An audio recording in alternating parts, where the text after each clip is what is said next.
ఆంధ్రప్రదేశ్ సోదర సోదరీమణులందరూ కూడా చేతులెత్తి నమస్కరిస్తున్నారు. మిత్రులారా, నేను భారతీయ జనతా పార్టీ కార్యకర్తగా ఇవాళ ఇక్కడికి రాలేదు. ఆంధ్రప్రదేశ్లో ఎన్డీఏ ప్రభుత్వ ప్రతినిధిగా మీ ముందుకు వచ్చాను. ఆంధ్రప్రదేశ్ గౌరవ ముఖ్యమంత్రి నారా చంద్రబాబు నాయుడు గారు, ఉప ముఖ్యమంత్రి పవర్ స్టార్ పవన్ కళ్యాణ్ గారి దూతగా ఇవాళ మీ ముందుకు వచ్చాను. ఇవాళ ఇక్కడ భారతీయ జనతా పార్టీ అభ్యర్థిగా పోటీ చేస్తున్న లంకల దీపక్ రెడ్డి గారికి ఆశీర్వదించమని, భారతీయ జనతా పార్టీని గెలిపించమని అక్కడ ఎన్డీఏ ప్రభుత్వం తరఫున మిమ్మల్ని కోరడానికి మీ ముందుకు వచ్చారు. లంకల దీపక్ రెడ్డికి వేస్తున్న ప్రతి ఓటు నరేంద్ర మోడీ గారికి వెళ్తుందనే విషయాన్ని మీరు గుర్తు పెట్టుకోవాల్సిందిగా, ఆ విధంగానే లంకల దీపక్ రెడ్డి గారిని ఆశీర్వదించాల్సిందిగా కోరడం కోసం నేను ముందుకు వచ్చాను. మిత్రులు, 2 నిమిషాలు మాత్రమే మాట్లాడతాను. ఇక్కడ 2 సంవత్సరాల క్రితం కాంగ్రెస్ ప్రభుత్వం వచ్చింది. 16 నెలల క్రితం ఆంధ్రప్రదేశ్ లో ఎన్డీఏ ప్రభుత్వం వచ్చింది. ఈ 22 సంవత్సరాల్లో తెలంగాణలో పరిస్థితి చూడండి, 16 నెలల్లో ఆంధ్రప్రదేశ్ లో ప్రభుత్వ పరిస్థితి చూడండి. 3 సార్లు ఈ దేశ ప్రధాని నరేంద్ర మోడీ గారు ఆంధ్రప్రదేశ్ రావడం జరిగింది. మొట్టమొదటిసారి వచ్చినప్పుడు 2,10,000 కోట్ల వివిధ అభివృద్ధి కార్యక్రమాలకి పెట్టుబడులు తీసుకోవడం జరిగింది. రెండోసారి వచ్చినప్పుడు 58,000 కోట్ల పెట్టుబడులను ఆంధ్రప్రదేశ్ తీసుకురావడం జరిగింది. ఇటీవల మల్లన్న శ్రీశైలంలో మల్లన్న ఆశీర్వాదం పొందడానికి వచ్చినప్పుడు కూడా 14,000 కోట్లను నిధులను తీసుకురావడం జరిగింది. ఇవాళ ప్రపంచమంతా ఎదురు చూస్తున్నా అన్ని రాష్ట్రాలు పోటీ పడినా కూడా గూగుల్ డేటా సెంటర్ ని ఆంధ్రప్రదేశ్ రావడం జరిగింది. క్వాంటమ్ కంప్యూటింగ్ కూడా ఆంధ్రప్రదేశ్కి వస్తుంది. ఇవన్నీ ఎందుకు వస్తున్నాయి అంటే డబుల్ ఇంజన్ సర్కార్ అక్కడ ఉందనే విషయాన్ని మనం గుర్తుపెట్టుకోవాల్సింది. అలా అని ఇక్కడ చేయట్లేదా? ఇక్కడ కూడా పెద్ద ఎత్తున అభివృద్ధి కార్యక్రమాలు జరుగుతున్నాయి. ఇక్కడ కూడా 35,000 కోట్ల రైల్వే పనులు జరుగుతున్నాయి. ఇక్కడ కూడా 22 కోట్ల హైవేల నిర్మాణం జరుగుతుంది. ఇక్కడ ఈ రాష్ట్రంలో కూడా 20 లక్షల మందికి ముద్రా రుణాల కింద 78,000 కోట్లు ఇవ్వడం జరిగింది. మరుగుదొడ్ల నిర్మాణం జరుగుతుంది. కేంద్ర ప్రభుత్వం నుంచి అందాల్సిన ప్రతి సహకారం అందుతుంది. కానీ ఒక్కసారి కూడా ఈ రాష్ట్ర ముఖ్యమంత్రి ప్రధానమంత్రి గారిని, అయ్యా ఒక్కసారి తెలంగాణ రాష్ట్రానికి కూడా మీరు అడుగు పెట్టండి, అభివృద్ధి కార్యక్రమాలని తీసుకురమ్మని ఒక్కసారి అడిగారా? దేశ ప్రధాని ముఖ్యమంత్రి ఒక్కసారి అయ్యా తెలంగాణకి రండి సార్ అని అడిగారా? ఎందుకంటే ఆంధ్రప్రదేశ్ లాగా ఇక్కడ కూడా అభివృద్ధి ప్రాజెక్టులు రావడం వీళ్ళకి ఇష్టం లేదు కాక. ఎందుకంటే అక్కడలాగా సంక్షేమం ఇక్కడ జరగడం ఇష్టం లేదు కాక. ఎందుకంటే అక్కడ 10 లక్షల కోట్ల పెట్టుబడులు వచ్చి 7 లక్షల మందికి ఉద్యోగ ఉపాధి అవకాశాలు కలిగితే ఇది ఇక్కడ లబ్ధి ఇక్కడ రాష్ట్రంలో ఉంటున్న యువతకి లభించకూడదు. కాబట్టి ఒక్కసారి కూడా ప్రధానమంత్రి గారిని రమ్మని చెప్పిన పాపాన ఇక్కడ పోలేదు. అందుకనే డబుల్ ఇంజన్ సర్కార్ ఏంటంటే సత్యకుమార్ వచ్చేసి ఇవాళ డబుల్ ఇంజన్ సర్కార్ గురించి మాట్లాడుతున్నది ఉప ఎన్నికకు రాలి. ఇది ఉప ఎన్నికే. కానీ నాకు తెలుసు మీరందరూ 3 సంవత్సరాల తర్వాత ఇక్కడ కాషాయం జెండా ఎగరేయాలని కృత నిశ్చయంతో ఉన్నారన్న విషయం తెలుసు. అవునా కాదా? కానీ దానికోసం ఒక స్పష్టమైన సందేశాన్ని ఎన్నికల ద్వారా పంపాల్సింది.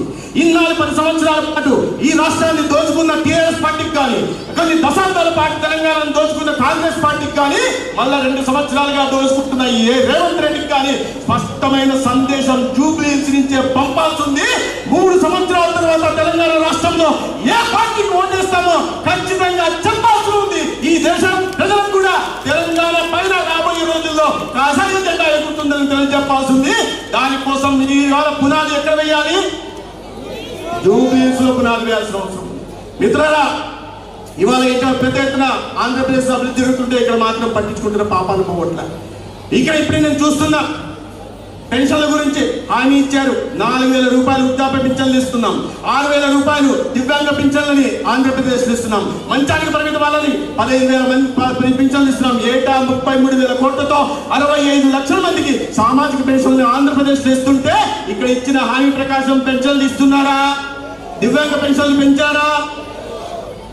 అక్క చెల్లెల సాధికారత కోసం ఆంధ్రప్రదేశ్ లో కానీ కేంద్రంలో నరేంద్ర మోడీ గారు కానీ పని చేస్తా ఉంటే ఇప్పుడే నేను అక్కడ చూస్తున్నా స్కూటీ గురించి మాట ఇచ్చారు. స్కూటీ ఇచ్చారా? ముఖ్యమంత్రిగా డ్యూటీ మర్చిపోయిన రేవంత్ రెడ్డి గారికి డ్యూటీ చేయడం తెలుసు కానీ స్కూటీ ఇవ్వడం మాత్రం తెలియదు. స్కూటీ ఇచ్చారా? ఇటువంటి ముఖ్యమంత్రి వాళ్ళ ఇక్కడ ఉంటున్నాడు. నరేంద్ర మోడీ గారికి ఈ రాష్ట్రం పట్ల ఆ రాష్ట్రం పట్ల ప్రత్యేక ప్రేమ చూపించట్ల అనేక కార్యక్రమాలు తీసుకుని stand up India, make India, digital India, skill India, fit India లాంటి వినూత్న కార్యక్రమాలు తీసుకొచ్చి ఇవాళ అన్ని రాష్ట్రాన్ని అభివృద్ధి పదంలో తీసుకెళ్తుంటే ఈ కాంగ్రెస్ ప్రభుత్వం ఇక్కడ అభివృద్ధిలో తెలంగాణని తిరోగమన మార్గంలో తీసుకెళ్తాంది. ఇటువంటి పార్టీలకు బుద్ధి చెప్పాల్సిన అవసరం ఉందా లేదా?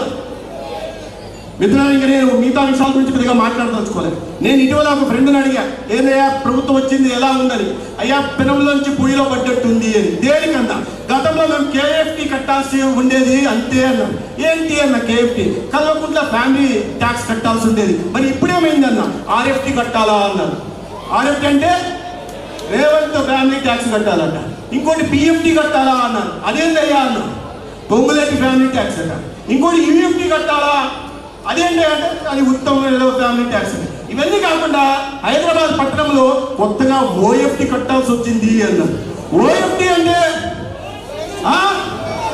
గతంలో కూడా కట్టారు, భుజాల మీద మోసారు, వీళ్ళు మోస్తున్నారు. ఇద్దరు మోసం చేసే ప్రయత్నం చేస్తున్నారు. ఇటువంటి వ్యక్తులుగా ఇవాళ నేను ఈరోజు పేపర్లో చూస్తున్నా, ఎన్టీ రామారావు గారి విగ్రహం కట్టాలని చెప్పారట, రేవంత్ రెడ్డి గారికి కట్టారట. అయ్యా రేవంత్ రెడ్డి గారు, ఎన్టీఆర్ గొప్ప మనిషి అనే వ్యక్తి మీకు ఇప్పటిదాకా తెలియలేదా? అన్ని సంవత్సరాల పాటు తెలుగుదేశం పార్టీలో ఉండి ఆ పూర్తి పార్టీని ఉట్టి ముంచేసి కాంగ్రెస్ పార్టీలోకి వెళ్ళారే, మరి ఎన్టీఆర్ గొప్ప మనిషి అని ఆనాడు పార్టీని వదిలిపోతున్నప్పుడు మీకు తెలియలేదా?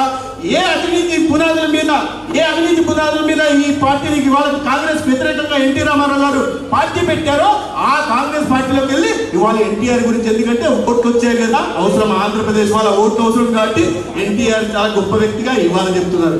ఎన్టీఆర్ మడమ తిప్పని మహానాయకుడు అనే విషయం ఆంధ్రప్రదేశ్ లో ప్రతి ఒక్కరికి తెలుసు, ప్రపంచంలో ఉంటున్న ప్రతి తెలుగు వారికి తెలుసు. ఇవాళ కొత్తగా చెప్పాల్సిన అవసరంలో ప్రజలను మోసం చేయాల్సిన అవసరం లేదనే విషయాన్ని అర్థం చేసుకోవాలా. అసలు ఎన్టీఆర్ గారి విగ్రహం పెట్టడానికి నీకు కేంద్రంలో అనుమతి ఉందా? మీ అధిష్టానం అనుమతి ఉందా?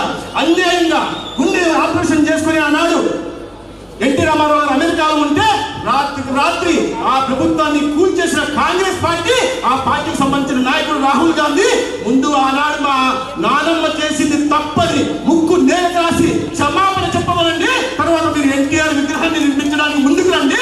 ఎవరిని మోసం చేయాలని చేస్తున్నారు? తెలుగు ప్రజల్ని మోసం చేయాలని చూస్తున్నారా? ఆంధ్రప్రదేశ్ ప్రజల్ని మోసం చేయాలని చూస్తున్నారా? ఇటువంటి దగులుబాజీ ప్రభుత్వం, దగులుబాజీ నాయకులు ఇవాళ రాష్ట్రంలో ఉంటున్నారు. ఇంకా నేను వీళ్ళ గురించి చెప్పదలుచుకోలే. ఇంకో పార్టీ ఉంది, ఆ పార్టీని మీరు 10 సంవత్సరాలు చూశారు, పంపించేశారు.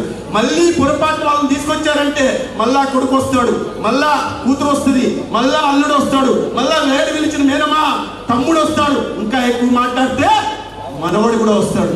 అటువంటి పార్టీల దగ్గర కూడా రానికూడదని చెప్తున్నా. ఇటువంటి దివాలా కోరు దక్కుబాజీ పార్టీల దగ్గర రానికూడదు, ఇటువంటి అబద్ధాల కోరు పార్టీల దగ్గర రానికూడదు. ఒక చిన్న ఇది మాట చెప్పి నేను ముగించే ప్రయత్నం చేస్తున్నాను. ఒక సినిమాలో బ్రహ్మానందం గారు ఒక చెట్టు కింద పోతాడు. చెట్టు కింద పోయి మాట్లాడితే ఆకులు రాలుతుంటాయి. ఏ సినిమాని? ఆకులు రాలుతూ ఉంటాయి, ఆకులు రాలిపోతూ ఉంటాయి. మీరు ఈ రాష్ట్రంలో ఉంటున్న TRS నాయకత్వాన్ని కానీ కాంగ్రెస్ నాయకత్వాన్ని కానీ తీసుకొచ్చి ఆ చెట్టు కింద నిలబెట్టి 2 నిమిషాలు మాట్లాడితే 3 నిమిషాలకి ఆకులన్నీ రాలిపోతాయి. 5 నిమిషాలు మాట్లాడిస్తే కూకటి వేలతో సహా ఆ చెట్టు కూలిపోతుంది. అటువంటి దగులుబాజీ, అటువంటి అబద్ధాల నాయకత్వాలు ఇవాళ 2 పార్టీలు ఉన్నాయి. ఆ పార్టీని నమ్మద్దని మళ్ళీ మోసం చేయడానికి వస్తారు. చెప్తున్నారు డబ్బులు తల్లి ఓట్లు కొనాలని. కాబట్టి జాగ్రత్తగా ఉండాల్సిందిగా ముఖ్యంగా ఆంధ్ర ప్రజానికానికి నేను ఇంకొకసారి చెప్తున్నా, ఆంధ్రప్రదేశ్ నుంచి ఇక్కడ ఈ ప్రాంతంలో పెద్ద ఎత్తున సోదరిమణులకు కూడా నేను చేతులెత్తి నమస్కరిస్తూ ప్రాధాన్యపడుతూ చెప్తున్నది ఏంటంటే, అభివృద్ధికి కానీ సంక్షేమానికి కానీ పెద్ద పీట వేస్తున్న పార్టీకి ఓటేయాల్సిందిగా మీ అందరికీ నేను కోరుతూ, లంక దీపక్ రెడ్డిని ఓటేయాల్సిందిగా కోరుతూ నేను మళ్ళా వెనక్కి ఆంధ్రప్రదేశ్కి వెళ్ళాలా. వెళ్తే నన్ను మా గౌరవ ముఖ్యమంత్రి చంద్రబాబు నాయుడు గారు అడుగుతారు, ఏమయ్యా సత్యకుమార్ ఏమైందని. మా పవర్ స్టార్ పవన్ కళ్యాణ్ గారు అడుగుతారు, ఏమయ్యా జూబ్లీహిల్స్లో ఏమైందని. నేనేం చెప్పాలి?